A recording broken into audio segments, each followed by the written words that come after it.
కానీ మోసకారైన ఈ శరీరం మనల్ని దేవునికి దూరం చేస్తున్న సంగతి జ్ఞాపకం చూసుకోవాలి.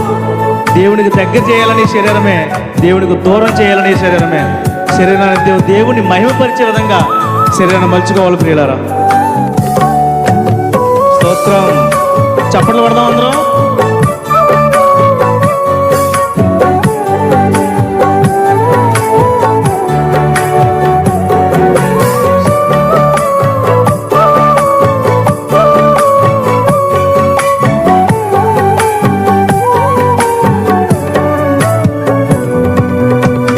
మోసకరి నాకున్న దేహం, మూసివేసే నా మనోనేత్రం, శరీరాన్ని సాకుకుంటూ త్రోవ తప్పిపోయే నా జీవం.